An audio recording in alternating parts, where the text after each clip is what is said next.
بسم اللہ الرحمن الرحیم. السلام علیکم ورحمۃ اللہ وبرکاتہ. تو الحمدللہ سے ہمارے لیسن نمبر 5 کے 4 لیکچر ہو چکے ہیں اور امید ہے کہ اس میں کے جو بھی کنسیپٹ تھے وہ آپ لوگوں کو اچھے سے کلیئر ہو گئے ہوں گے. جیسے کہ ہم نے دیکھا تھا ہمارا جو معلومات لیے تھے گورنمنٹ کے بارے میں لیا تھا, گورنمنٹ کے کام کو دیکھا تھا ہم نے. اس کے بعد ہم نے گورننس کو بھی دیکھا, ایڈمنسٹریشن کے بارے میں معلومات حاصل کی, اور ساتھ ہی ہم نے جو گورننس میں تبدیلیاں آ رہی ہے اور وہ کس طرح سے گڈ گورننس کی طرف جا رہی ہے اس کے بارے میں ہم نے معلومات حاصل کیے تھے. تو آج ہم اسٹارٹ کریں گے ہمارے لیسن نمبر جو 5 ہے, آج کے دور کا بھارت, بہتر حکمرانی کا آگے کا پارٹ. تو یہ اسٹارٹ کرنے سے پہلے ایک بار آپ لوگوں کو بتا دیں کہ یہ جو بھی کچھ اس میں جو بھی آ رہی ہیں یہ کنسیپٹ, یہ ٹاپکس, یہ بہت زیادہ امپورٹنٹ ہے. ٹھیک ہے, نہ صرف ابھی کے لیے بلکہ آگے آپ فیوچر میں جب بی اے کریں گے, اور آرٹس کے اسٹوڈنٹ بہت سارے آج کل M P S C, U P S C کر رہے ہیں اور کرنا بھی چاہیے. ٹھیک ہے, تو اس میں پولیٹیکل سائنس سبجیکٹ یہ بہت امپورٹنٹ ہوتا ہے مارکس کو زیادہ سے زیادہ اچیو کرنے کے لیے. اور اس میں کہ تمام جو ٹاپکس آ رہے ہیں ان سے ریلیٹڈ کوشچنس وہاں پر آتے ہیں. تو ان تمام کو اچھے سے سمجھو, صرف اور صرف محدود مت سمجھو کہ ہم کو 12 تک کے پڑھنا ہے, ایگزام دینا ہے اور فنش نہیں, بلکہ یہ ان سب کو اگر آپ اچھے سے پورا کلیئر کریں گے تو انشاءاللہ آپ کو یہ سب آگے بہت بہت ہیلپ فل ثابت ہوں گے. ٹھیک ہے, تو آج کا بھی جو ہمارا ٹاپک ہے ایک بہت امپورٹنٹ ٹاپک ہے اور وہ ہے سول سوسائٹی. اب یہ سول سوسائٹی کیا ہے, یہ کیوں بنائے جاتے ہیں, یہ کب وجود میں آئے, اور ان کو سب سے پہلے کس نے پیش کیا, یہ نظریہ کہاں سے آیا, اس کے بارے میں ہم اس لیکچر میں معلومات حاصل کریں گے. تو دیکھو, سب سے پہلے تو کیسا تھا, یہ ناگرک سماج یعنی کہ ہندی میں دیا گیا ہے, اس کو سول سوسائٹی کہیں گے. اس کو ریاست سے, پہلے اس کو ریاست سے ہی جوڑ کر دیکھا جاتا تھا, لیکن اس کو ریاست سے الگ کر کے اس کو آزادانہ طور پر جس نے مانا ہے, الگ مانا ہے, وہ تھے GW.F. ہیک. اور 19ویں صدی میں اسی نظریے کو آگے بڑھانے والے جو تھے تھنکرز, وہ تھے کارل مارکس اور فیڈرک اینجلس. اور 20ویں صدی میں اس کو اور وسیع جس نے کیا ان کا نام تھا اینتونیو گرمشی. ٹھیک ہے, یہ امپورٹنٹ ہے, یہ نام یاد رکھیے, آپ کو یہ آگے کسی بھی کمپٹیٹیو ایگزام میں یہ پوچھ سکتا ہے. تو اب یہ جو ہے ہم کو تو پتہ چل گیا یہ کس نے کیا, لیکن یہ ہوتے کیا ہیں اب اس کے بارے میں. تو اب یہ تو کیا ہے, اس کا جو بتایا گیا ہے کہ یہ سماجی جو بہت ساری برادریاں ہوتی ہیں, تنظیمیں, ادارے ہوتے ہیں, ان کا یہ مجموعہ ہوتا ہے. ٹھیک ہے, یہ سب کیا ہوں گے, خاندان کے باہر کی تنظیمیں, خاندان کے اندر کی نہیں. یعنی خاندان جو ہوتا ہے, خاندان میں خاندان کے لوگوں کا ایک گروپ ہوتا ہے, گروہ ہوتا ہے, وہ نہیں. یہاں پر کیا آئیں گا, خاندان سے باہر یعنی سماج میں, سماج کے ادارے, تنظیمیں, ان کا جو مجموعہ ہوتا ہے, جو کیا کرتے ہیں, ریاست پر, حکومت پر, گورننس پر انہوں اپنا اثر ڈالتے ہیں. اور ان کے اوپر ڈال کے انہوں کیا کرتے ہیں کہ یہ دکھاتے ہیں کہ کس طرح سے شہریوں کے لیے ان کے مفاد کے لیے کام کرنا چاہیے. ٹھیک ہے, اور جمہوریت جہاں پر ہوتی ہے تو وہاں پر اس طرح کے سول سوسائٹی ایک اہم کردار ادا کرتے ہیں. اور اہم ہوتے ہیں, کیوں ہوتے ہیں, کیسے ہوتے ہیں, یہ ہم تو آگے دیکھنا ہے. لیکن یہاں اتنا سمجھ لیجئے آپ, سول سوسائٹی کسے کہیں گے, یہ خاندان کے باہر کی تنظیمیں ہوتی ہے. یہ کیا کرتی ہے, عام مفاد کے لیے کام کرتی ہے. ان کا کام ہوتا ہے جو حکومت ہے, گورنمنٹ ہے, ان کی جو پالیسیز ہے ان کے اوپر اثر انداز ہونا, ان کو دکھانا کہ یہ اس میں کی یہ چیزیں نگیٹیو ہے, اس کو اس طرح سے کیجئے, یہ چیزیں شامل کیجئے. مطلب اہم فیصلوں پر یہ اپنا اہم کردار ادا کرتی ہے. ٹھیک ہے, اگر ہم اور اس کو آگے دیکھیں گے کہ آگے ہم کو جو دیکھنا ہے, ہم نے کہا ہے ہر لیسن کی ایک تھیم ہوتی ہے. ہمارے لیسن کی تھیم حکومت ہے, تو یہ سول سوسائٹی بھی اسی سے ریلیٹڈ ہے. ہم نے گورننس دیکھا, لیکن ابھی ہم کو دیکھنا ہے گڈ گورننس. اور یہ گڈ گورننس اور گورننس کے بیچ میں جو ہمارا ٹاپک آیا ہے سول سوسائٹی. اب یہ کیوں آیا ہے, کیونکہ یہ سول سوسائٹی یہ ہے تو گورننس پر اثر انداز ہوتی ہے. اس کا نتیجہ یہ ہوتا ہے کہ گورننس گڈ گورننس کی طرف بڑھتی ہے. اس لیے یہ امپورٹنٹ ہے سول سوسائٹی, اس لیے ہمارے پاس ہمارے سلیبس میں یہ ٹاپک رکھا گیا ہے. ٹھیک ہے, اس سے کیا ہوتا ہے دیکھیے, اس میں بتایا والا ہے کہ سماج میں جو لوگ ہیں ان میں بیداری آتی ہے سول سوسائٹی کی وجہ سے. ٹھیک ہے, یہ سرکار یا راجیہ کو آگاہ کرتے ہیں کہ ناگرکوں کی یعنی شہریوں کی حصے داری اس میں رکھی جائے, فیصلوں میں ان کو بھی شامل کیا جائے. ٹھیک ہے, انہوں اجتماعی مفاد کو دیکھتے ہیں, اجتماعی کیا کہیں گے فیصلوں میں لوگوں کو شامل کرنا, اس کے اوپر ان کا زیادہ توجہ ہوتی ہے.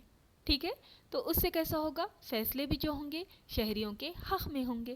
تو اس طرح سے یہ ہوتی ہے سول سوسائٹی. اگر اس کو دیکھیں گے تو یہ جو ہوتے ہیں سول سوسائٹی، ان کا ہے نا پولیٹیکل سے کسی سے مطلب ان کا ریلیشن نہیں ہوتا، حکومت سے ان کا کوئی تعلق نہیں ہوتا، یہ آزادانہ طور پر اپنا کام کرتے ہیں. اور ان کا کام کس طرح سے چلتا ہے دیکھ لیجئے اس سرکل میں کہ سول سوسائٹی ہوتی ہے وہ کیا کر رہی ہے، سوشل ورک، یعنی کہ کس کے لیے، کمیونٹی کے لیے، عوام کے لیے. اور یہ کہاں پر ہوتا ہے، ڈیموکریسی میں. اور ڈیموکریسی میں سول سوسائٹی کا ہونا بھی ضروری ہے، اور ڈیموکریسی میں ہی سول سوسائٹیز ہوتی ہے. ٹھیک ہے، سمجھ گئے آپ سول سوسائٹی کے معنی سمجھ گئے کہ یہ خاندان کی باہر کی تنظیمیں ہیں. یہ کس کے لیے کام کرتی ہے، عام مفاد کے لیے، انڈیویجول نہیں بلکہ تمام اجتماعی متحدہ سماج کے مفاد کے لیے یہ کام کرے گی. اس میں کیا چیزیں شامل ہوتی ہیں، یہ کام کرنے والوں میں الگ الگ تنظیمیں ہوتی ہے، ادارے ہوتے ہیں، رضاکار انجمن وغیرہ وغیرہ، این جی اوز بھی. ٹھیک ہے، اب یہ کیسے کیسے ہوتے ہیں، کیسا کام کرتے ہیں، ہم دیکھتے ہیں. آگے ہمارا ہے کہ اگر ہم دیکھیں گے سول سوسائٹی میں جو ہوتے ہیں این جی اوز، ان کا کردار بھی بہت اہم ہوتا ہے. یہ لوگ بھی کیا کرتے ہیں، عام لوگوں کے شہری مفاد کے لیے کام کرتے ہیں. یہ گورنمنٹ سے فنڈ نہیں لیتے، یہ ان کا اپنا آزادانہ طور پر ان کا کام چلتا ہے. ٹھیک ہے، کس کے لیے چل رہا ہے، لوگوں کے لیے. اگر کہیں کچھ غلط ہوتا ہے تو یہ اس کے خلاف آواز اٹھاتے ہیں، لوگوں میں بیداری پیدا کرنے کا کام کرتے ہیں. ٹھیک ہے، یہ این جی اوز اس کا فل فارم ہی نان گورنمنٹ آرگنائزیشنز. اور یہ سمجھ گئے آپ یہ کام کس کے لیے کر رہے ہیں، لوگوں کے لیے کر رہے ہیں، عام لوگوں کے لیے کر رہے ہیں. ٹھیک ہے، اب اس کے بعد اگر ہم دیکھیں گے تو یہ جو ہوتا ہے کہ جو سول سوسائٹی میں ہی اگر ہم دیکھیں گے الگ الگ تنظیمیں، سمجھے آپ سول سوسائٹی میں کون آئے گا، تنظیمیں، ادارے، الگ الگ جماعت، اور جو کس کے لیے کام کر رہی ہے، عام لوگوں کے مفاد کے لیے. تو ہم نے دیکھا این جی اوز، ہم نے اس میں سے پہلے آپ کو مثال بھی دیے تھے، سلمان خان کا جو ہے بینگ ہیومن جو چلتا ہے تو وہ کس کے لیے چلتا ہے، کینسر والے بچوں کے لیے، عام لوگوں کے فائدے کے لیے.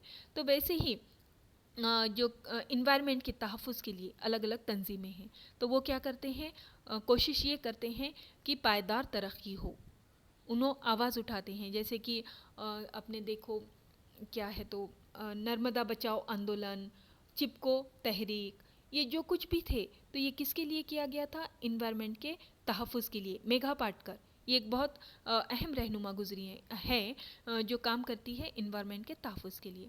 تو یہ بھی تنظیم کیا کر رہی ہے، سب کے مفاد کے لیے، کیونکہ انوائرمنٹ خراب ہوگا تو سبھی کو اس کا نقصان ہوگا. اسی طرح سے عورتوں کے لیے بھی آرگنائزیشنس ہے، یہ عورتوں کے لیے آواز اٹھاتی ہیں، عورتوں کا جو حق ہے ان کو دیا جائے اس کے لیے یہ کوششیں کرتی ہے. خاص کر کے عورتوں کے جو مسئلے ہیں، جہیز کا مسئلہ، بچپن کی شادی، آج بھی ہے یہ رواج. اسی طرح سے آج کل جو ہے جو جہاں پر عورتیں کام کرتی ہیں وہاں پر ان کے ساتھ ناانصافی والا معاملہ وغیرہ جہاں بھی کچھ ہوتا ہے ان کے لیے یہ آرگنائزیشن کام کرتی ہے. اسی طرح سے اگر ہم دیکھیں گے کہ جس طرح سے جو عورتوں کے لیے جو دیا گیا ہے، ریزرویشن جو دیا گیا ہے سینٹرل گورنمنٹ میں 50% نہیں ہے، تو اس کی بھی ڈیمانڈ کرتی ہے کہ ہم کو 50% دیا جائے، ایکویلٹی دی جائے وغیرہ. اسی طرح سے لیبر یونین مزدوروں کے لیے کام کرتی ہے. ان کا بھی مقصد ہوتا ہے کہ جو مزدور ہوتے ہیں ان کو ان کے جو ہے سہولتیں ملے، ان سے حساب سے کام لیا جائے، ان کو منیمم تھوڑی بہت تو اچھی تنخواہ دی جائے جس سے انہوں خوشحال زندگی گزاریں. ٹھیک ہے، تو یہ اس طرح سے لیبر کے لیے ہوتی یہ تنظیم. اور اگر ہم اس کے آگے دیکھیں گے تو کسانوں کی بھی تنظیمیں ہوتی ہیں. اور دیکھ رہے ہو نا آپ لوگ کس طرح سے یہ اجتماعی کوششیں ہوتی ہیں. یہ تنظیمیں کس کے لیے کام کر رہی ہے، ایک مخصوص فرد کے لیے نہیں بلکہ ایک پورے گروہ کے لیے، پورے ایک سماج کے ایک طبقے کے لیے. اب یہ کسانوں کی تنظیمیں دیکھو، یہ والا خاص کر کے اکھیل بھارتیہ کسان سنگھرش میں جو ہے یہ ان کا سنگھٹنا، یہ یہاں پر دہلی میں جو چل رہا ہے ابھی بھی کرنٹ میں کتنے دن سے یہ لوگ وہاں پر بیٹھے ہوئے ہیں، سنیکت کسان مورچہ، یہ سب تنظیمیں ہیں. اور یہ کس کے لیے کام کرتی ہے، کسانوں کے لیے. پتہ ہے آپ کو دہلی میں کیا ہو رہا ہے، دہلی میں یہ ہو رہا ہے کہ وہاں پر جو قانون بنایا گیا ہے کسانوں کے لیے وہ اس کے اگینسٹ ہے کہ ان کسان کہتے ہیں کہ اس سے ہمارے کو نقصان ہوگا. اور تقریباً اب سال ہونے کو آ رہا ہے لیکن گورنمنٹ نے وہ قانون واپس نہیں لیے. لیکن کسان کیا کر رہے ہیں، ان تنظیموں کے تحت وہاں پر بیٹھے ہوئے ہیں اور ابھی تک کہ ان کا آندولن جاری ہے، ہڑتال جاری ہے. ٹھیک ہے، تو یہ اس طرح سے یہ تنظیمیں کام کرتی ہے، اب یہ طبقے کے لیے.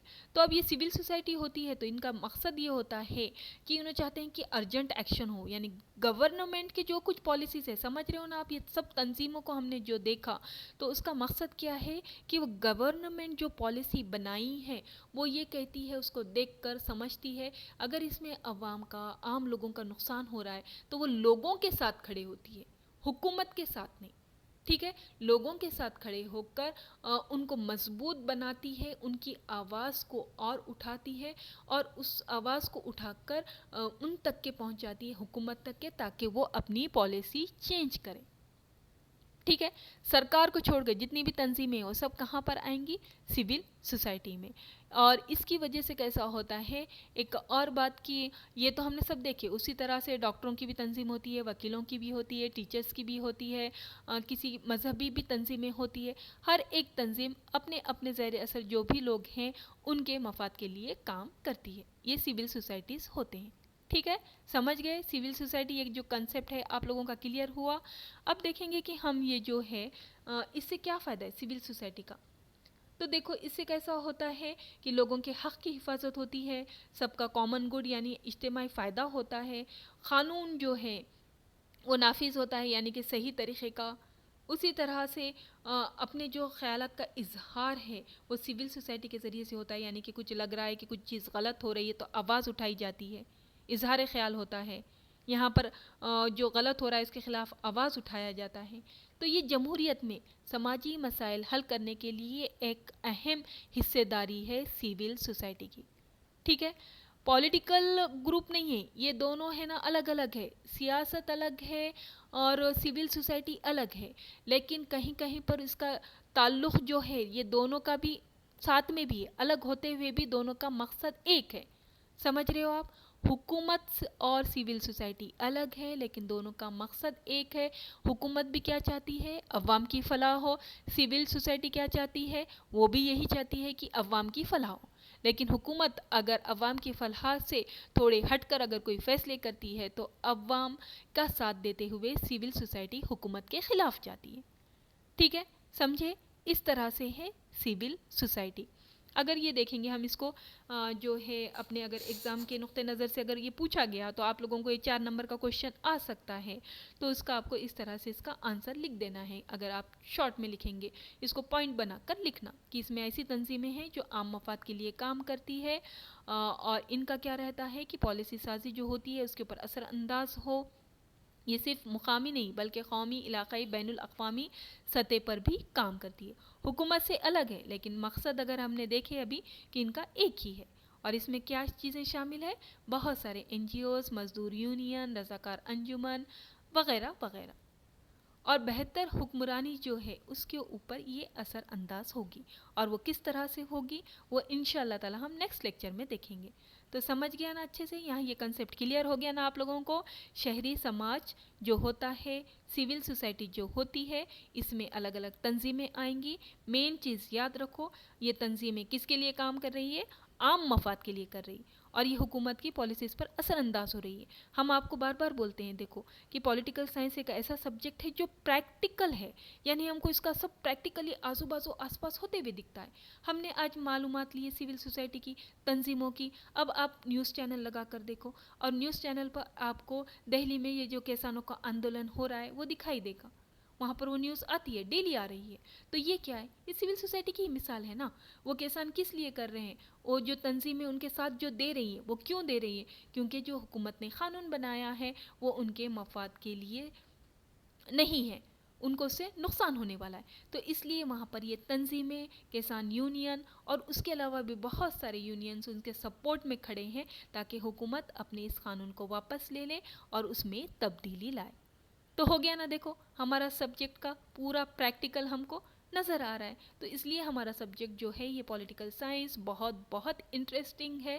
بس آپ کو اس کو تھوڑا سا سمجھ کر لینا ہے. اگر آپ تھوڑا سا سمجھ لیں گے نا تو یہ تو آپ کو بہت ہی اچھے سے کیا کہیں گے، اس کی آپ کی دوستی ہو جائے گی. ٹھیک ہے، تو چلیے پھر.